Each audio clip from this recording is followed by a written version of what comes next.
The Evening Golf with Naresh. नमस्कार, कार्यक्रम the evening गफ विथ नरेशमा यहाँलाई हार्दिक स्वागत अनि न्यानो अभिवादन। यो नरेश यहाँहरुमाझ उपस्थित भइसकेका छ र आज नरेशसँग कुराकानीका लागि बेनिशा हमाल, प्रतिभाशाली कलाकार र बेनिशाका कुराहरू धेरै छन्। ती कुराहरू के हुन्, कस्ता कुरा हुन्, एकछिनमा तपाईलाई थाहा हुन्छ। अब कार्यक्रम अगाडि बढाउँ। बेनिशा, स्वागत छ। Thank you so much. नमस्कार। के छ हालखबर बेनिशाको? सबै ठीक छ। अहिले चाहिँ अलिकति हेक्टिक छ किनभने फिल्म रिलिज हुन लागिसक्यो, एकदमै टाइम कम छ, त्यो भएर प्रमोसनमा चाहिँ दौडधुप भइरहेछ। ब्लाइन्ड रक्स, हजुर, बायोपिक फिल्म, हजुर, ओके, सृष्टि केसीको भूमिकामा बेनिशा हमाल। हजुर, कस्तो लाग्छ अरूको भूमिकामा आफू देखिदा अथवा अरूको नामसँग आफ्नो नाम जोडिदा? इन्स्पायरिङ पर्सनसँग नाम जोडिँदाखेरि त राम्रै लाग्छ। यस्तो इन्स्पायरिङ मान्छे हुनुहुन्छ जसलाई बेनिशा हमालको दर्शक एउटा हुनुहुन्छ होला हैन, सृष्टि केसीलाई मन पराउने दर्शक पनि अर्को हुनुहुन्छ नि त, उहाँको फलोअर्स छुट्टै हुनुहुन्छ। सो अहिले चाहिँ मर्ज भयो के,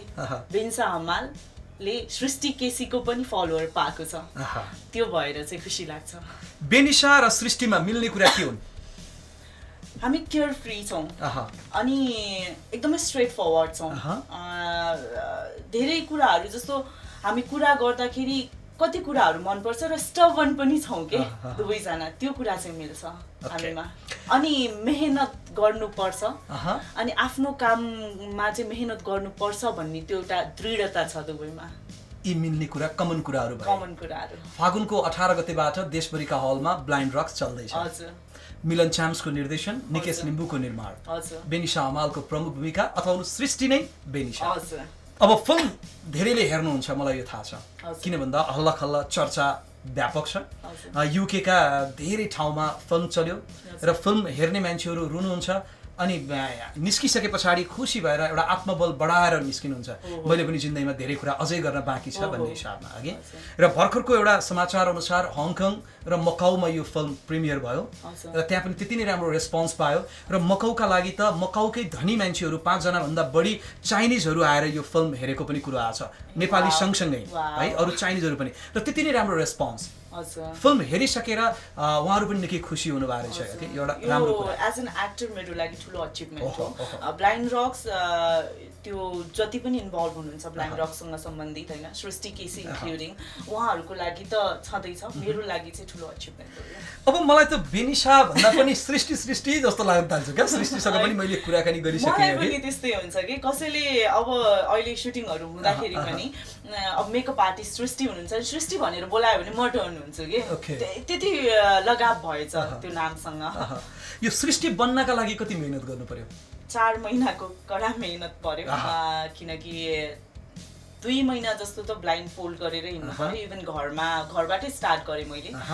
घरको ठाउँहरू थाहा हुन्छ अनि घरमा हिँड्दाखेरि नि सुरुवातको दिनहरूमा चाहिँ अलिकति अक्वर्ड लाग्थ्यो कि, र त्यसपछि चाहिँ जस्तो भोइस मोडुलेसनको कुरा सृष्टिलाई पर्सनली भेट्दाखेरि जस्तो केही समय त 1 हप्ता 2 हप्ता जस्तो त मैले अब्जर्भ मात्रै गरेँ उहाँको युट्युब भिडियोज हेरेर, त्यस पश्चात पर्सनली भेट्दाखेरि चाहिँ डिफ्रेन्ट लाग्यो कि। जस्तो उहाँ स्पिचमा डिफ्रेन्ट पर्सनालिटी हुनुहुन्छ, घरमा डिफ्रेन्ट हुनुहुन्छ, इन्टरभ्युजमा डिफ्रेन्ट हुनुहुन्छ, र उहाँसँग मैले उहाँको त्यो ट्रेनिङ सेसनमा पनि जाने मौका पाएँ उहाँसँग डिफ्रेन्ट ठाउँहरूमा, त्यतिखेर चाहिँ उहाँलाई अब्जर्भ गर्दाखेरि चाहिँ डिफ्रेन्ट पर्सनालिटी के, अनि इभन उहाँको भोइस जसरी उहाँले एक्जिक्युट गर्नुहुन्छ, आफूलाई प्रस्तुत गर्नुहुन्छ डिफ्रेन्ट छ। सो भोलि गएर यी सबै कुराहरू समावेश हुन्छ। स्पिच दिँदाखेरि मैले डिफ्रेन्ट वेमा आफ्नो भोइस प्रस्तुत गर्नुपर्ने हुन्छ, अनि एज एन एक्टरको लागि चाहिँ सबैभन्दा इम्पोर्टेन्ट भनेको तपाईँको बडी र भोइस के, अनि यो चिजलाई तपाईँले त्यो तालमेल मिलाउन सक्नुभयो भने चाहिँ राम्रोसँग प्रस्तुत हुन्छ कि तपाईँले गरेको क्यारेक्टर। सो मेरो लागि सबैभन्दा ठुलो च्यालेन्ज चाहिँ त्यही थियो कि, जस्तो सृष्टि कसरी हिँड्नुहुन्छ, म व्हाइट केनसँग नजिक हुनु पनि जरुरी थियो सृष्टि सँगसँगै, र त्यो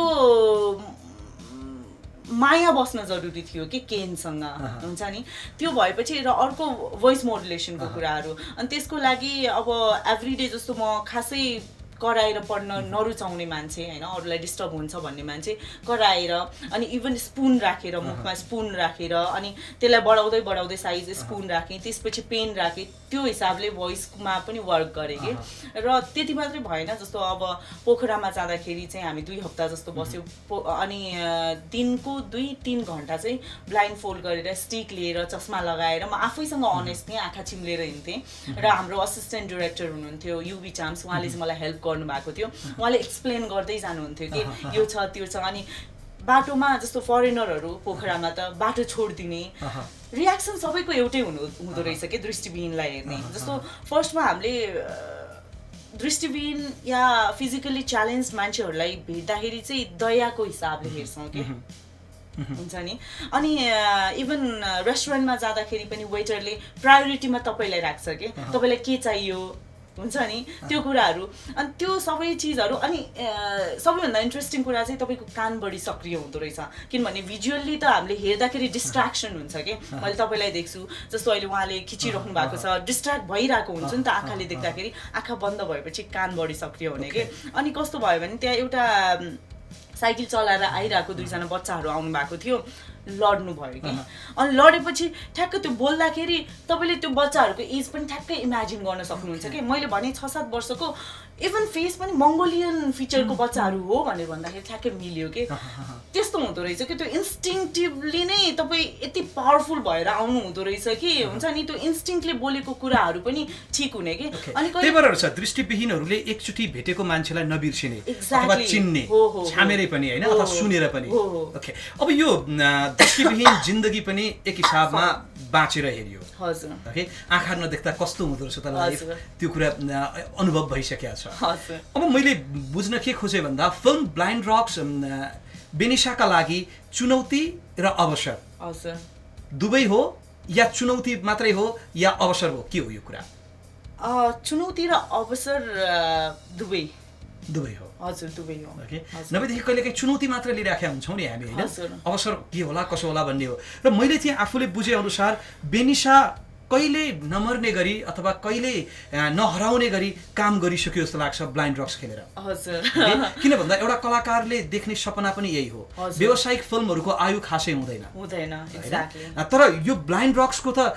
कहिले पनि अन्त्य हुँदैन अथवा यसको आयु एज भन्ने कुरा नै अनलिमिटेड हजुर एक्ज्याक्टली हैन अनि फेरि यो नेपाली भाषामा मात्रै पनि त रहँदैन नि सबै भाषीका लागि अनि यो देशका लागि मात्रै होइन यो सबै संसारका लागि यो फिल्म बन्यो यस हिसाबमा कुरा गर्दा बेनिशा अजर अमर भयो भन्ने लाग्छ मलाई कलाकारिता फिल्डमा हजुर संसारका धेरै कलाकारहरूले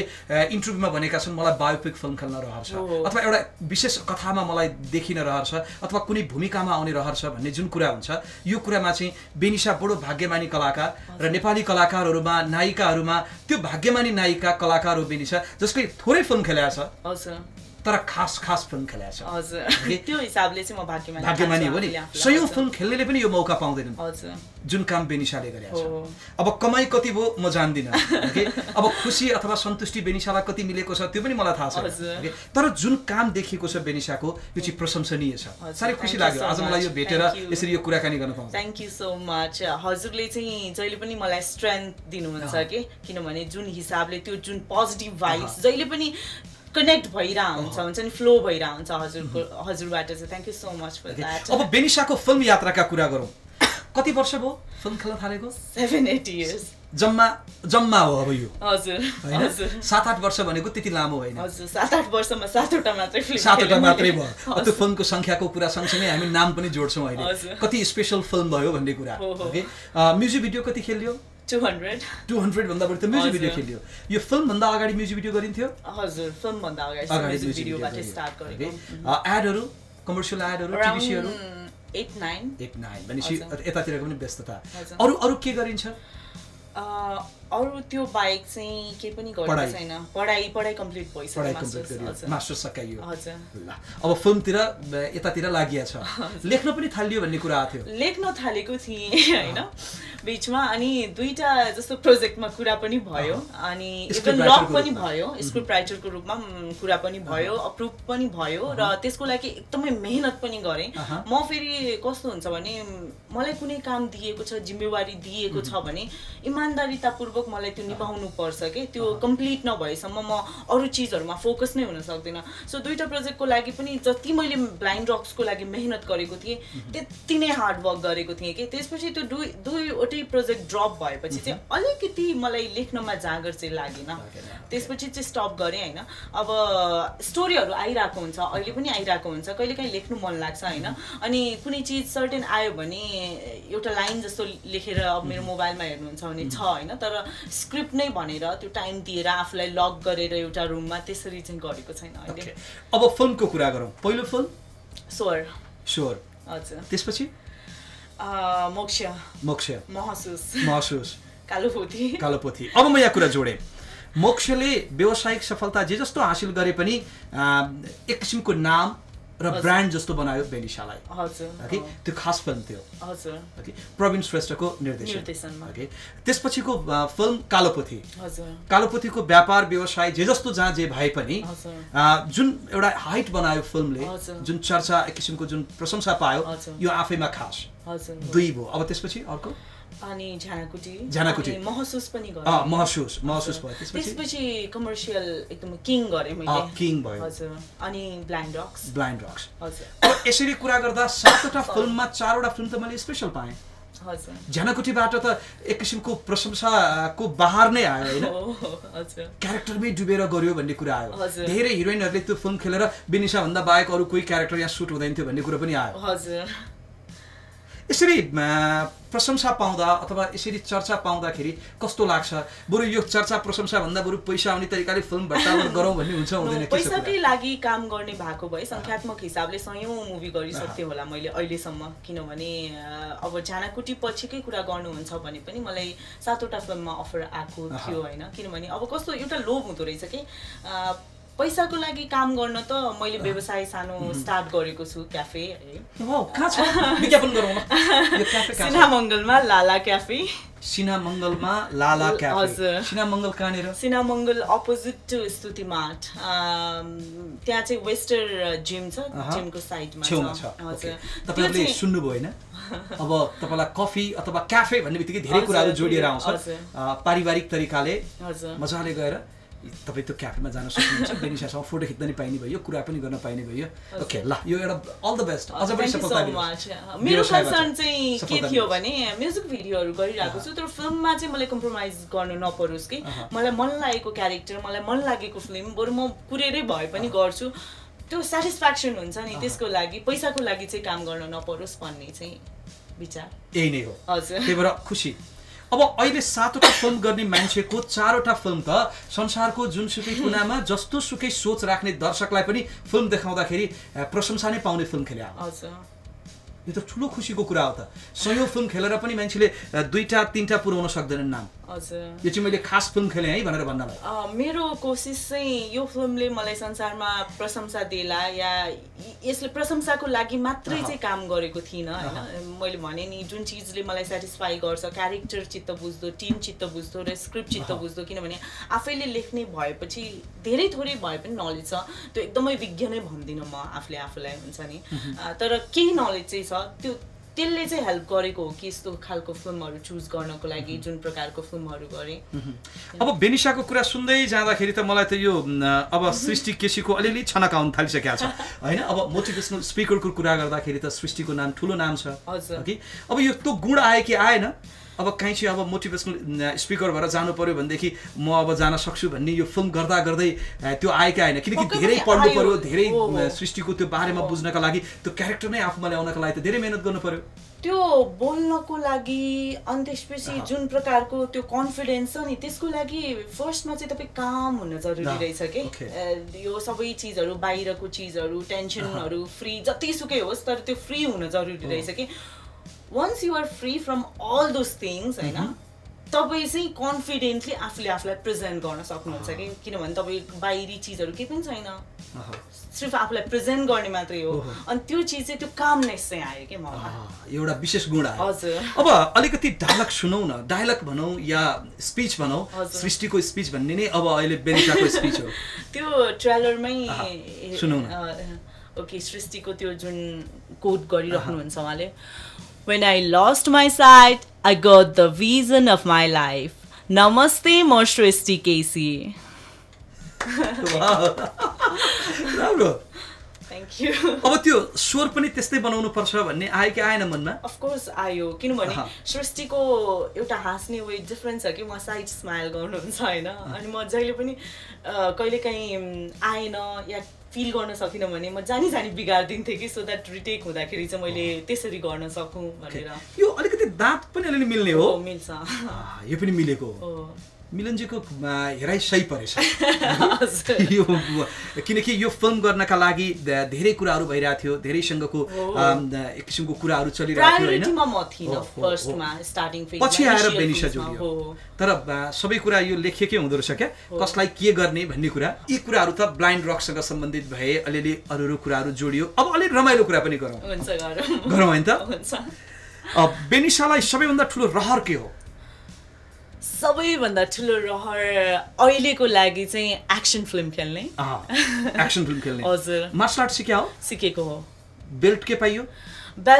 भन्दा नि तेकान्टोमा मैले ब्राउन ब्ल्याकसम्म गएको थिएँ हजुर त्योभन्दा माथि जाउँ जस्तो लागेन ब्ल्याक बेल्ट त्यतिखेर म कस्तो थियो भने 8th स्ट्यान्डर्डमा थिएँ त्यतिखेर त्यो डिस्ट्रिक्ट लेभलको एक्जाम हुन्थ्यो कि अनि त्यसले गरेर म चाहिँ क्लासमा अलि राम्रो स्टुडेन्ट पनि प्रेसर थियो कि अनि पछि मेरो टिचरले नै उसलाई चाहिँ त्यो चिजहरू छुटाइदिनु किनभने पढाइमा ह्याम्पर हुन सक्छ भनेर ब्रेक गर्नु पर्यो ओके त्यसपछि सिकौँ मार्शल आर्ट भन्ने लागेन पछि फिल्म इन्डस्ट्रीमा आएर सिकेँ मैले एउटा फिल्मको कुरा पनि भएको थियो एक्सन रोलको लागि त्यस्तै अराउन्ड 6 months जस्तो चाहिँ वर्कआउट गरेको थिएँ त्यो कारणले गर्दाखेरि त्यो एनर्जी अहिले पनि छ एक्सन मुभी खेल्ने यो चाँडै मिल्छ जस्तो लाग्यो मलाई हजुर एक्सन रोलमा अब देखिने कुरा आयो ठुलो रहर एउटा यो हो हजुर सपना के छ सपना चाहिँ एकदमै राम्रो डिरेक्टर बन्ने यो पनि पुरा हुन्छ ठुलो रहन्छ कहिले गर्ने भन्ने कुरा हो मलाई चाहिँ यतिकै डिरेक्सन गर्नलाई अहिले गर्यो भने पनि गर्न सकिन्छ तर सबै कुराहरू थाहा भएपछि मात्रै हुन्छ नि फिल्म गर्नको लागि मात्रै म डिरेक्टर भएँ भनेर त्यो एउटा ट्याग पाउनको लागि मात्रै चाहिँ गर्नु मन छैन अलि बुझेर मेहनत गरेर हजुर पढेर बुझेर अझ धेरै समय बिताएर हजुर ओके यो पनि अब डाइरेक्टर बन्ने कुरा आयो हजुर अब उमेरका हिसाबमा कुरा गर्दा पढाइ करियरका हिसाबमा कुरा गर्दा घर परिवारमा विवाहका कुरा त होलान् हुन्छ हैन त्यो चाहिँ कहिले रहर छ अझै 4-5 वर्ष लाग्छ अझै 4-5 वर्ष आफ्टर 30 जस्तो लाग्छ मलाई चाहिँ हजुर किनकि अहिले चाहिँ अलिकति कन्सेप्ट पनि चेन्ज भइसक्यो नत्र एउटा टाइम थियो छोरी मान्छे 20s मा हुने बित्तिकै बिहे गर्नुपर्छ छिपिएपछि केटा पाउन भनेको जस्तो केटा पाउन गाह्रो हुन्छ भनेर तर अहिले चाहिँ कन्सेप्ट चेन्ज भइसक्यो होइन अलिकति इन्डिपेन्डेन्ट भइसकेपछि जब आफै प्रिपेयर हुन्छ बिहेको लागि ओके म रेडी भइसकेँ भन्ने कुरा भएपछि मात्रै मम्मी बाबालाई जिम्मा दिने कि आफै खोज्ने आई डोन्ट नो हैन त्यो हुन्छ नि एउटा केही सोच अहिलेसम्म त आफै नै गर्छु होला भन्ने लाग्छ आफै खोज्ने भन्ने हजुर आफै खोज्ने all the best thank you so much अब कुन प्रोफेसनको मान्छे अलिकति सोधिराखौँ एक्ज्याक्टली मन मिल्नु पर्छ हैन मेरो प्रोफेसनलाई अन्डरस्ट्यान्ड गर्नु पर्यो अनि माया गर्ने हुनु पर्यो यो केटीहरूले खाली यही भन्छन् यो मेरो प्रोफेसनलाई बुझ्ने हुनु पर्यो मलाई माया गर्ने हुनु पर्यो अन्डरस्ट्यान्डिङ अलि भएको हुनु पर्यो भनेको यो भनेको चाहिँ कति हो कस्तो हो हैन त्यो के गर्नु पर्ने भयो हुन्छ बेसिक चीजहरु यही नै हो कि अब हामी डिप्लोमेटिक भएर यस्तो होस् त्यस्तो होस् भन्ने कुरा हुँदैन त्यो मैले समग्रमा केटीको फिलिङ्स भनेको सबैले चाहिने यस्तै हो हैन ठिक्क कमाउने होस् धनी होस् अथवा के होस् अन्डरस्ट्यान्डिङ ठिकै भए पनि हुन्छ हजुर त्यस्तो त्यो कमाइमा चाहिँ त्यति धेरै उ छैन मन मिल्ने होस् अन्डरस्ट्यान्डिङ होस् है त्यही हो मैले भने जस्तै माया गर्ने होस् इफ यो कुराहरू भयो भने लाइफ सजिलै बित्छ यो कमाउने चिजहरू भनेको सेकेन्डरी चिज हो आफ्नो चाहना रहरलाई चाहिँ मार्नु नपरोस् हो हैन ओके एउटा डिसिप्लिन लाइफ त भइ नै हाल्छ अनुशासन त भइ नै हाल्छ त्यो दायरामा बस्दाखेरि किचकिच नहोस् टेन्सन नहोस् यही खोजे आइन त कस्तो राम्रो कुरो पक्का भेटिन्छ त्यस्तै अब अर्को कुरा अब यी सबै कुराहरू भइसके पछाडि अफरका कुराहरू भोलि आउलान् विदेश जाने कुरा होला उतै बस्ने कुरा होला अथवा अर्को सेक्टरलाई अँगाल्ने कुराहरू पनि आउलान् त्यो गरिएला कि नगरिएला कि फिल्ममै लागेला इन्टरटेनमेन्ट उसमै बसिएला फ्युचर कसैले पनि देखेको छैन किनभने मैले जब काठमाडौँ आएर चितवनबाट मिडियामा काम गर्दाखेरि एज अ भिजेको रूपमा काम गर्दासम्म पनि मेरो दिमागमा कहिले पनि म हिरोइन बन्छु भन्ने थिएन त्यतिखेर एक्सिडेन्टली भयो अनि नचाहेको चिज भयो र तपाईँलाई यो चिज नै माया लाग्न थाल्यो मन पर्न थाल्यो तपाईँ आफैले समर्पित गर्न थाल्नुभयो चिजमा भोलि कसैले पनि देखेको छैन सायद यो पर्सपेक्टिभ जुन लिएर मैले हिँडेको छु यो चेन्ज हुन पनि सक्छ सर्कमस्टान्सेस के हुन्छ भन्ने थाहा छैन भोलिको प्रायोरिटी के हुन्छ भन्ने कसैले पनि देखेको छैन कि भोलिको मेरो प्रायोरिटी के हुन्छ त्यसमा डिपेन्ड गर्छ कि तर आज चाहिँ यही चिजमा नै समर्पित हुन पाऊँ यसैमा 100% दिन पाऊँ मेरो एउटा सपना छ जुन मैले भने नि हजुरलाई डिरेक्टर हुने आफूलाई अलिकति दक्ष बनाएर त्यो चिजमा भने अब भोलिको कुरा चाहिँ आई डोन्ट नो मैले यतिकै छोड्दिएको कस्तो मान्छे हो बेनिसा जस्तो पनि सिचुएसनमा ढल्न सक्ने अनि एकदमै स्ट्रेट फरवर्ड काम अनि अनेस्ट नराम्रो बानी के छ छिटो रिस उठ्छ मलाई रिसाएर भनिहालिन्छ अथवा रियाक्ट गरिहालिन्छ रियाक्ट गरिहाल्छु अनि मिन गर्दिनँ होइन त्यतिखेर चाहिँ रिसाएर भन्छु अनि पछि चाहिँ रिग्रेट हुन्छ मैले किन भन्यो होला यो चिजहरू भन्ने चाहिँ रिग्रेट हुन्छ अनि अलिकति रिसाहा प्लस इगोइस्टिक भयो भने चाहिँ घाटा हुँदो रहेछ कि किनभने रिसाएर भनिन्छ त्यो कुरा होइन अनि सरी भन्नलाई इगोले दिँदैन कि अनि सम्बन्ध बिग्रिन्छ गाह्रो छ है हजुर सबैभन्दा मिल्ने साथी को अहिले धेरैजना हुनुहुन्छ फ्याक्टर नाम भन्न गाह्रो हो फ्याक्टर नाम भन्न गाह्रो हो प्रवीण श्रेष्ठ चाहिँ फर्स्टमा आयो नाम ओके अनि मिलन चाम्स पनि उहाँ पनि एकदमै नजिकको मान्छे अहिले फिल्म इन्डस्ट्रीसँग सम्बन्धित उहाँहरू हुनुभयो नायिकाको कुरा गर्दा को सबभन्दा बढी मन पर्छ रिमा केकी यी मन पर्छ अब त्यसपछि एक एकवटा नाम भनौँ है अहिलेसम्म फिल्महरू हेर्दाखेरि सबभन्दा मन परेको फिल्म देउता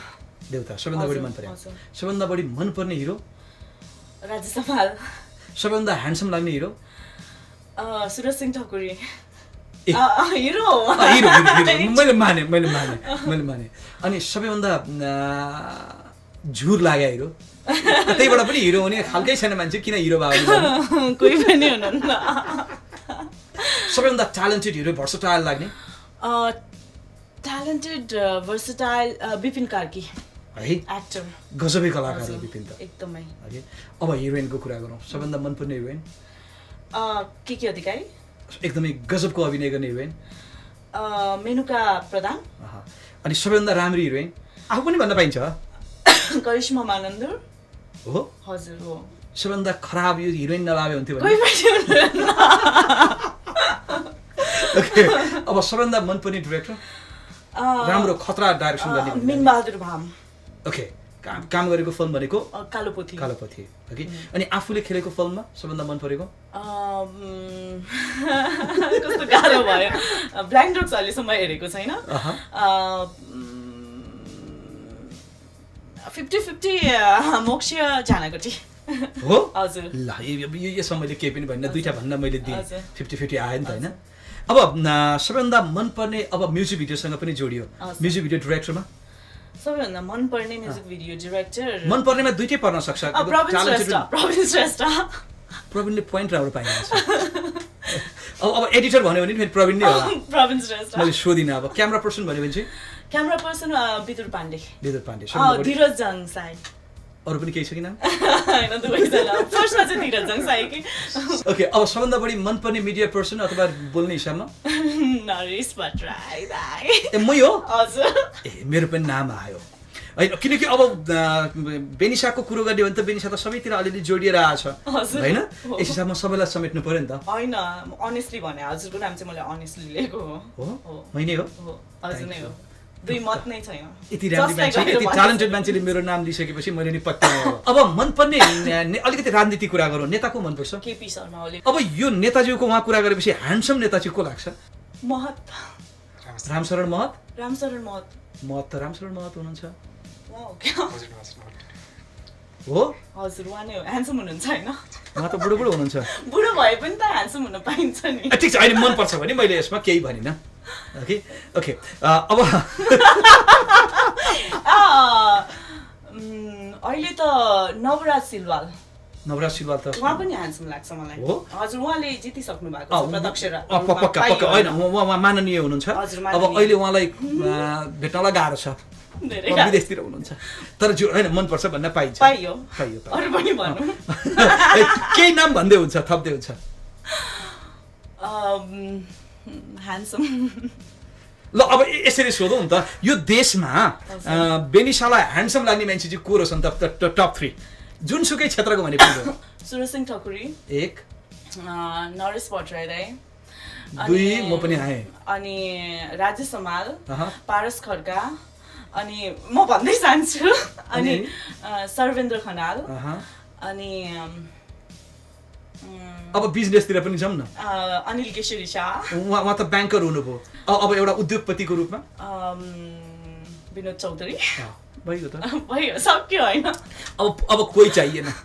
अब यी नामहरू जुन ल्या छ यी नामहरूले एकचोटि मनपर्ने नायिका को भन्दा बेनिसा हमाल भनेर भनिदिनु भयो भने झन् सजिलो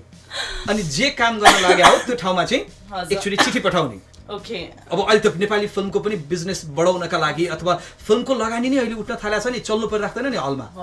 अगाडि फिल्म चल्ने दिनसम्ममा यति धेरै स्पोन्सर्सहरू आउँछ अथवा सहयोग गर्ने मान्छेहरू आउँछन् अथवा संस्थाहरू आउँछ प्रोडक्टहरू आउँछ कि लगभग लगानी उठ्दो रहेछ क्या त्यो अवस्था जहिले पनि सजिलैसँग बेनिसालाई आओस् फिल्म बनाउने खेल्ने भन्ने बित्तिकै बेनिसाको लागि भनेपछि करोडौँ आओस् धन्यवाद ओके अनि त्यो करोडौँले मैले राम्रो चाहिँ फिल्म बनाउन सकौँ त्यो पनि अनि फेरि करोडौँ मनहरू जोड्न सक्ने त्यो फिल्म बनोस् हजुर ल अब यी कुराहरू गरेपछि एकैछिन हामीले ब्रेक लिनुपर्छ ब्रेक लिनुभन्दा अगाडि बेनिसाले गीत गाउँछ यति राम्रो बोल्ने मान्छेले मिठो गीत गाउँछ ब्लाइन्ड रक्सकै गीत गाउँछ जे गाए पनि छुट मनले महसुस गर्ने कुरा आँखाले देखेको भन्दा नजिक हुन्छ तिम्रो मेरो सोचाइको अन्तर कहिले ठिक हुन्छ कहिले बेठिक हुन्छ ब्लाइन्ड रक्स यो ब्लाइन्ड रक्सको गीत भयो अब बेनिसालाई सबैभन्दा बढी मनपर्ने गीत नेपाली गीतहरूमा आफूले सुनेका गीतहरूमा आफूले नाचेको पनि हुनसक्छ अथवा आफ्नो आफूले अभिनय गरेको अथवा नाचेको गीत नहुन पनि सक्छ पुरानो गीत मलाई तुलही बेहुली माया के होला रोजेको तिमी नै खोजेको बेहुली मेरो स्वरले मिठो गायो र बेनिसा हैन त्यस्तो भन्नै पर्दैन अहिले सबैले हेर्नु भएको छ यति खोकिराखेको छ बिरामी भएर पनि यो यसरी यति रमाइलो कुरा गरिरहेछ हामीलाई इन्टरटेन गरिरहेछ गीत गाएर यो एउटा विशेषता हो बेनिसाको र बेनिसा बेहुली भएको हामी चाँडै हेर्न पाऊँ भोज खान पाऊँ केही उपहार लिएर जान पाऊँ त्यो चाहना छ काठमाडौँबाट बिहे गरिन्छ कि चितवन दुई ठाउँमा एक ठाउँमा त हो हजुर दुई ठाउँबाट एक ठाउँमा चाहिँ हुन्छ के भन्नुहुन्छ बाबा मम्मी उहाँहरूको के छ सोच छोरीका लागि बिहेका लागि मैले भनिन धेरै पैसा कमाऊ है बिहेमा तिम्रो फिल्म इन्डस्ट्रीको सबै बोलाउनु पर्छ भनेर भन्छ अहिलेदेखि ल अब यो कुरो पनि रमाइलो आयो भोज खुवाउनु पर्छ चाहिँ कसले भन्नुहुन्छ ड्याडीले भन्नुहुन्छ हैन जिस्केर भने पनि त कुरो त हुन्छ अब यो साँच्चै कि बिहे गर्दाखेरि त बोलाउनु पर्छ फिल्म इन्डस्ट्री त ठुलो भइसकेको छ एउटा परिवार हो यो पनि छुटायो भने त भोलि मलाई चाहिँ नबोलाको भन्ने हुन्छ यसरी कुरा गर्दाखेरि जम्मा गर्न थालिया छैन अब 3-4 वर्ष लाग्छ भने हैन अझै बिहे गर्न 3-4 वर्षमा दैनिक रूपमा खुत्रीकेमा पैसा राख्न थाल्यो भने पनि अलिअलि राख्न थाल्यो भने राम्रै होला जस्तो हो राखौँ राख्नु पर्ला है ओके अबका लागि हामी लिन्छौँ एकैछिन ब्रेक द इभिनिङ गफ विथ नरेश द इभिनिङ गफ विथ नरेश अहिले यहाँहरू हेरिराख्नु भएको छ सुनिराख्नु भएको छ र यो छोटो ब्रेकपछि यहाँलाई पुनः स्वागत छ बेनिसा हमाल हुनुहुन्छ कार्यक्रममा गेस्टको रूपमा अब कुराकानी धेरै हामीले गर्ने कोसिस गरिरहेछौँ र केही कुराहरू गरि पनि सकेका छौँ अब थोरै कुरा गर्छौँ किनकि समय अभाव हुँदै गएको छ अब कि कस्तो लागिरहेछ आजको यो कुराकानी बेनिसालाई एकदमै रमाइलो म त इन्टरभ्यूमा छु जस्तै लागिरहेछ न बोलिरहेछु हो हजुर रमाइलो भइरहेछ एकदमै धेरै पारिवारिक भएर हामी कुरा गर्छौँ नि हजुर बेनिसाले सबैभन्दा बढी समय आजसम्म केमा खर्चिया छ फिल्म हेर्नमा भनेको दिनमा एउटा दुईटा हेरिन्छ एउटा चाहिँ हेर्छु कुन फिल्म हेरिन्छ कस्तो फिल्म हेरिन्छ कुन फिल्म भएन कस्ता फिल्म हेरिन्छ सबै खाली फिल्महरू हेर्छु नेपाली, हिन्दी, नेपाली, हिन्दी, इङ्ग्लिस सबै फिल्म हेरिन्छ। दिनमा एउटा चाहिँ किन हेरे? आफूलाई त्यो कुनै न कुनै रूपमा एनर्जाइज गरिरहेको हुन्छ कि मोटिभेट गरिरहेको हुन्छ फिल्मले चाहिँ। कहिले कुन क्यारेक्टर मन परिरहेको हुन्छ, कहिले कुन सिन मन परिरहेको हुन्छ होइन, कहिले डायलग मन परिरहेको हुन्छ, अनि त्यो चाहिँ दिमागमा बसिरहेको छ कि। अनि त्यसले कुनै न कुनै रूपमा चाहिँ एज एन एक्टर हेल्प गरिरहेको हुन्छ। त्यही भएर फिल्म हेरिन्छ। अहिले चाहिँ सिरिज हेरिरहेको छु जुन अब आई डोन्ट नो एकदम ओभर हाइप भएको गेम अफ थ्रोन्स चाहिँ हेरिरहेको छु। सिजन 3 मा पुगेको छु। अब खर्चिलो मान्छे कतिको हो बेनिसा? ड्रेसेसहरुमा चाहिँ खर्च बढी खर्च त्यहाँ हुन्छ। खानेकुरामा पनि एकदमै बिर्सिरहेको हो। हजुर सबैभन्दा धेरै चाहिँ खानेकुरामा खर्च हुन्छ। खानेकुरामा यो नखाने त्यो खाने भन्ने छ? वर्कआउट गरेको बेलामा, रेगुलर वर्कआउट गरेको बेलामा चाहिँ अलिकति कन्सियस नै हुन्छु। बाहिरतिर चाहिँ धेरै नखाने और जङ्क फुड धेरै नखाने, अनि भेजिटेबल फ्रुट्समा चाहिँ बढी प्रायोरिटी हो। मेकअपका लागि कतिको खर्च गरिन्छ?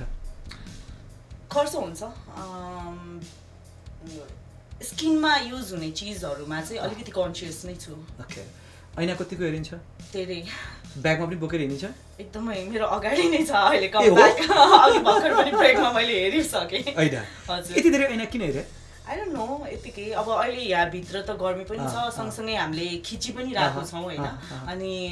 अलिकति ऑयली भयो भने स्क्रिनमा राम्रो हुँदैन, त्यो टचअप पनि गरिराख्नुपर्छ। त्यही भएर कतिको राम्रो लाग्छ आफू? राम्रै लाग्छ। राम्री नलागेको भए सायद फिल्म इन्डस्ट्रीमा आउँथिन होला, त्यो कन्फिडेन्स पनि हो जस्तो लाग्छ। कसैले राम्री भन्दिँदा खुसी लाग्छ, नराम्री भन्दिँदा दुःख लाग्छ, यो हुन्छ हुँदैन? कसैले केही भन्दा केही फरकै पर्दैन के छ? सुरुवातमा चाहिँ फरक पर्थ्यो होइन, ह्युमन नेचर नै हो। तपाईँलाई प्रशंसा पाउँदा खुसी भइन्छ, प्रशंसा नगर्दाखेरि आफूलाई नराम्रो भनेको कसलाई नै मनपर्छ र लाग्छ, कतै कहिले काहीँ लाग्छ। तर खास मान्छेले राम्री भनिदिएको मनपर्छ। हजुर मनपर्छ, त्यो सुन्न मनपर्छ।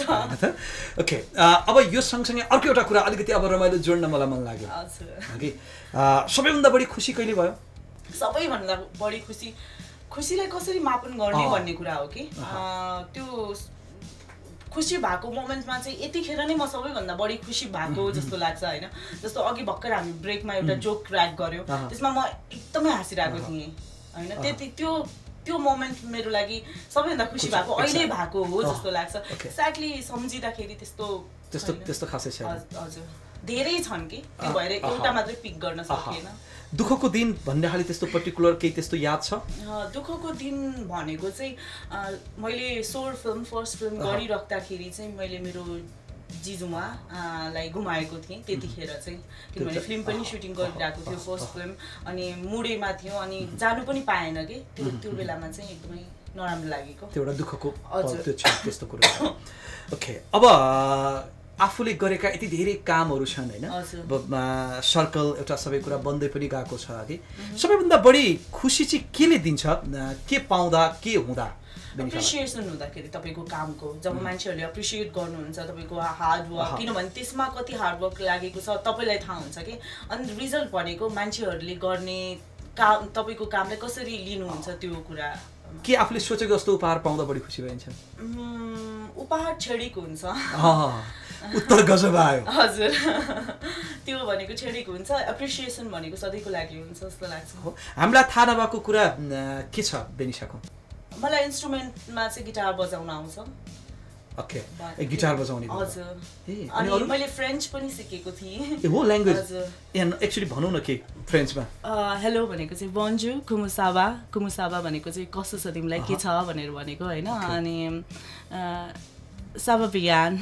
आम गुड भनेर भनेको। ओजुडुई भनेको चाहिँ टुडे। ए अब यो फ्रेन्च ल्याङ्ग्वेज पनि जान्ने हो? अरू भाषा कुनै खास? अरू भाषा अङ्ग्रेजी हिन्दी त सामान्य भइहाल्यो। अङ्ग्रेजी हिन्दी, अर्को चाहिँ अरू आउँदैन। जापान जाँदाखेरि चाहिँ केही वर्डहरू त्यतिखेर सिकेको थिएँ। मलाई फिस मनपर्ने होइन, त्यहाँ चाहिँ फिस भनेको फेरि सबैले नबुझ्ने कि इङ्ग्लिस, अनि साकाना भनेर भनेको थियो त्यो वर्ड, अनि केही वर्डहरू चाहिँ सिकेको थिएँ। फ्रेन्च चाहिँ किन सिकेको, के का लागि? त्यो मैले लिस्टमा चाहिँ यो चिजहरू गर्ने भनेर लिस्ट बनाइन्छ होइन त्यसमा चाहिँ अब लाइफको यति वर्ष पुगिन्जेलसम्म यो चिजहरू सिक्छु भन्ने कुरामा चाहिँ जस्तो मलाई चाहिँ स्पेनिस सिक्नु मन थियो कि तपाईँले इङ्ग्लिस हिन्दी और तपाईँको नेटिभ ल्याङ्ग्वेज भन्दा पनि अरू कुनै ल्याङ्ग्वेज सिक्यो भने चाहिँ जहाँकै गयो भने पनि फाइदा हुन्छ सजिलो हुन्छ भनेर अनि अरू मलाई सजेसन आउँदाखेरि पनि फ्रेन्ड्सको चाहिँ कस्तो भयो भने मेरो एकजना साथीले पनि फ्रेन्च बिए गरेको अनि उसलाई फ्रेन्च राम्रोसँग आउने अर्को मेरो सर्कलमा जो लिस्ट बनाउने साथीहरूमा त्यहीमा उहाँले पनि फ्रेन्च नै सिक्या सो कन्भर्सेसन गर्न सजिलो हुन्छ र चाँडै सिक्छु भनेर पनि हजुर ओके अब हामी कार्यक्रमबाट बिदा माग्नु पनि बेला हुन लागिसक्यो बिदा माग्दै गर्दा फेरि गीत त सुन्नुपर्छ यति धेरै गीत गाउन मैले लागिरहेको छु होइन मनपर्ने गायक नै सोधिदिन्छु गायक गायिकामा भनौँ न मलाई उदित नारायण झा उहाँको भोइसमा चाहिँ म्याजिक छ जस्तै लाग्छ कि अब अहिलेको यङमा सन्तोष लामा मनपर्छ हजुर गायिकामा श्रेया सोताङ अनि शिवानी मोक्तान पनि मनपर्छ मलाई उहाँले हाम्रो फिल्ममा पनि स्वर दिनु भएको छ ब्लाइन्ड रक्सको जुन मैले अघि गाएँ त्यसमा उहाँ पनि मनपर्छ धेरै मनपर्छ मनेन पनि कोही छ हुनुहुन्छ होला तर नाम नभन्ने हैन अब कार्यक्रमबाट बिदा माग्दै गर्दा गीत सुनौ अनि त्यसपछि हामी छुट्टिन्छौँ कुन गीत सुन्ने फर्स्ट अफ अल त अब हैन फेरि असाध्यै राम्रो डान्स गर्ने भएको कारणले गर्दा अलिकति बडी ल्याङ्ग्वेज सहित अदाका साथ गाइदिन्छ तिमीले त होइन तिम्रा भाकाहरूले मेरो मुटु छोइसकेछन् मैले पनि होइन मेरा आँखाहरूले तिम्रो लागि रोइसकेछन् वाउ गायिका पनि चाँडै बन्नु कला गलाले सधैँ साथ दिइरहोस् अब माता सरस्वतीको कृपा सधैँ रहोस् लक्ष्मीको पनि वास त्यति नै होस् अझ बढी सफलताको कामना बेनिशालाई यो समयका लागि धेरै धेरै धन्यवाद thank you so much thank you so much thank you हवस् त अब अहिले हामी कार्यक्रमबाट छुट्टिन्छौँ जय द इभिनिङ गफ विथ नरेश